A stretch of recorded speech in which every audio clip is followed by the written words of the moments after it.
नमस्कार, मैं हूं सच्चिदानंद वशिष्ठ। सज्जनों, हर कोई व्यक्ति ये चाहता है आने वाला साल, आने वाला महीना, आने वाला दिन मेरा कैसा होगा। तो हम प्रयास करते हैं हर किसी राशि का वर्ष फल, मासिक फल और दैनिक फल देने का प्रयास करते हैं। तो आइए अब चलते हैं मेष राशि वालों के लिए 2023 कैसा रहेगा। तो मेष राशि वालों के लिए सबसे बड़ी खुशी की बात तो ये है कि मेष राशि वालों के कोई शनि की ढैया नहीं चल रही, कोई 7.5 नहीं चल रही। हाँ, शनि जो है उनके 10वें स्थान के अंदर चल रहे हैं, लेकिन 17 जनवरी को ये शनि अपना राशि परिवर्तन कर देंगे और राशि परिवर्तन करके कुंभ राशि के अंदर ये चले जाएंगे। तो तब तक एकादश स्थान के अंदर स्थित जो शनि है थोड़ा सा मानसिक विकृति ये पैदा कर सकते हैं। मन के अंदर उद्विग्नता और क्रोध की अधिकता जो है ये ला सकते हैं। इसके साथ साथ पढ़ने वालों के लिए ये साल थोड़ा सा आलस्य में जाएगा, तो उसके लिए आपको सतर्क रहना होगा। आलस्य और प्रमाद को आपको त्यागना होगा। इसी के साथ साथ ये लाभ बहुत दिलवाएगा। लाभ के क्षेत्र में यह शनि आपके लिए बहुत बढ़िया रहेंगे। राहु जो है वो आपके राशि के ऊपर ही चल रहे हैं, मेष राशि के ऊपर ही चल रहे हैं। तो मेष राशि वालों का जो मानसिक संतुलन है वो सही नहीं रहेगा, अर्थात किंग कर्तव्य विमूढ़, ऊहापोह के अंदर रहेंगे। डिसीजन लेना उनके लिए जो है कठिन रहेगा। इसके साथ साथ अगर वो विद्यार्थी हैं तो विद्या के अंदर कोई ना कोई विघ्न ये राहु डाल सकता है। दूसरे नंबर पर अगर कोई युवा हैं, शादीशुदा हैं, तो उनके लिए जो अगर कोई गर्भवती महिलाएं हैं तो उनके लिए ये थोड़ा सा नुकसानदायी रहेगा। गर्भस्राव, गर्भपात जो है होने के योग बनेंगे, तो उसके लिए आपको सावधान रहना होगा। दाम्पत्य जीवन तनावपूर्ण रह सकता है। जिनके शादी संबंधों का होना निश्चित हुआ है उनके अंदर कहीं ना कहीं कोई ना कोई विघ्न आ सकता है। और जो यात्राएं होंगी उन यात्राओं के अंदर परिश्रम मात्र होगा, अर्थात उन यात्राओं का लाभ नहीं हो पाएगा। बृहस्पति आपके 12वें स्थान के अंदर हैं और 12वें स्थान का बृहस्पति जिनकी दृष्टि सीधी चतुर्थ स्थान के ऊपर जाती है, मातृ स्थान के ऊपर जाती है और अष्टम स्थान के ऊपर जाती है, 6ठे स्थान पर भी जाती है। तो यहाँ पर ये बृहस्पति खर्चों के कारक रहेंगे, खर्च बहुत करवाएंगे, लेकिन वो खर्चे शुभ कार्य में होगा या फिर प्रॉपर्टी में होगा। अर्थात इस साल कोई ना कोई आपके प्रॉपर्टी बनने का योग बनेगा या किसी न किसी बच्चे का विवाह आपके माध्यम से होगा या कोई मांगलिक कार्य के अंदर आपके खर्चे होंगे। और अब राहु केतु सप्तम स्थान के अंदर जो है आपके विद्यमान हैं। सप्तम स्थान हमारे जो है गुप्तांगों का भी होता है, तो वहाँ पर किसी न किसी प्रकार का जैसे दाद है, खाज है, खुजली है, इस प्रकार के रोग या ज्वलनशील रोग जो है वहाँ पर हो सकते हैं। उसके प्रति आपको जागरूक रहना होगा।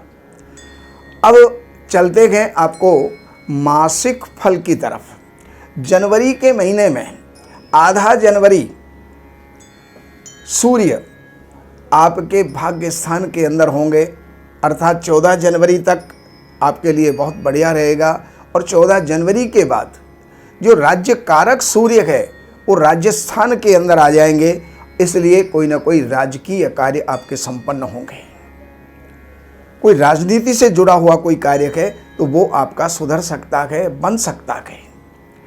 और इसी के साथ अब ये हो गया आपका जनवरी का महीना। और फरवरी के महीने के अंदर लाभ ही लाभ का योग बनेगा। चारों दिशाओं से लाभ होने का योग बनेगा और आकस्मिक रूप से जो है लाभ होने का योग बनेगा। मार्च के महीने के अंदर खर्चे ज़्यादा होंगे, अनायास, अकारण, बिना किसी कारण के भी खर्चे हो सकेंगे और पुत्र के ऊपर भी खर्चा होगा।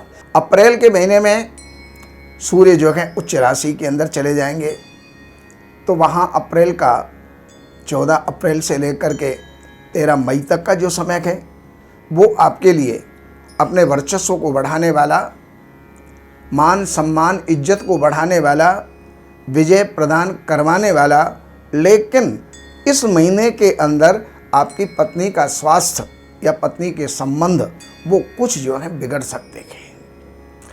अब इसी के साथ मई के महीने के अंदर खर्चे होंगे, वाणी पर कंट्रोल रखें, और क्योंकि कुटुंब के अंदर किसी भी प्रकार का कोई विग्रह संभव है, लेकिन जून के महीने के अंदर आपका कोई ना कोई प्रभावशाली कार्य संपन्न होगा, आपका प्रभाव बढ़ेगा, विजय आपको प्राप्त होगी, अच्छे मित्रों का सहयोग और मिलन आपको प्राप्त होगा, भाइयों से भी आपको सुख की प्राप्ति होगी। अब इसके साथ जो जुलाई का महीना आएगा, तो जुलाई के महीने के अंदर कुछ चिंताएं होंगी, अकारण चिंताएं रहेंगी। उन चिंताओं के कारण से आपका मस्तिष्क कुछ भय से आक्रांत रह सकता है, मन में भय रहेगा, कोई अनहोनी की जो है शंका मन के अंदर बनी रहेगी। और अगस्त के महीने में, इसके बाद जो है सितंबर के महीने में आकर के अभी जो है जुलाई का महीना, तो जुलाई के महीने के अंदर पढ़ने वालों के लिए बहुत अच्छा योग होगा, इंटरव्यू देने वालों के लिए बहुत अच्छा योग रहेगा। किसी भी प्रकार का कोई कंपटीशन है तो वो आप उसके अंदर जो है विजयी होंगे। और अगस्त के महीने में शत्रुओं पर विजय होगी, शत्रुताएं बढ़ेंगी लेकिन शत्रुओं पर विजय होगी, और शत्रुओं पर विजय होने के पश्चात आपके कुछ रोग, कुछ ऋण वो भी आपके निपटेंगे। अब सितंबर के महीने में ही आपके मामा पक्ष को कुछ कष्ट हो सकता है, ननिहाल पक्ष को कुछ कष्ट हो सकता है, मामा कुछ पीड़ा में जा सकते हैं। और अक्टूबर का महीना आपके लिए, आपके व्यापार के लिए थोड़ा सा उथल पुथल का रहेगा, परिवार के अंदर कुछ ना कुछ असमंजस बना रहेगा, पति पत्नी के बीच कुछ ना कुछ विवाद संभव है, या फिर पत्नी का स्वास्थ्य जो है वो प्रभावित हो सकता है।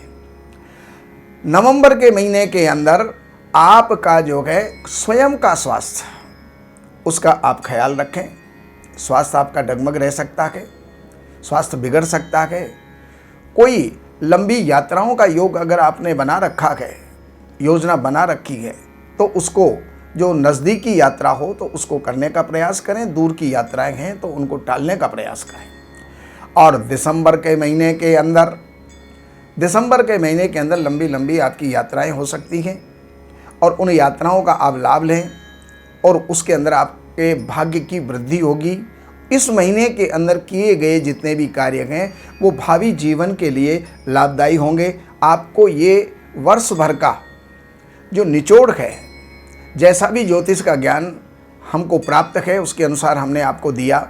बाकी आपको और किसी भी जानकारी की आवश्यकता है तो इन नंबरों पर संपर्क करके, अपॉइंटमेंट लेकर के, कार्यालय की सेवाएं जो हैं हुआ करती हैं, उन सेवाओं को अर्पित करके और हमारी सेवाओं से आप लाभ उठाएं।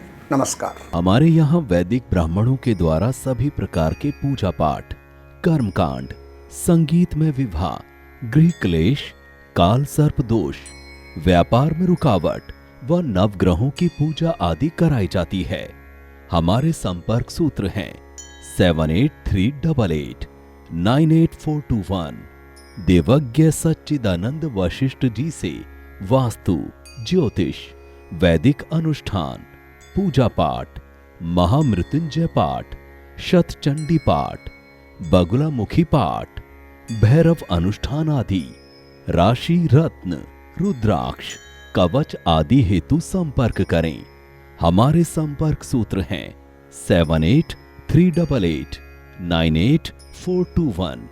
हमारी वेबसाइट है www www.shrivashishth.com।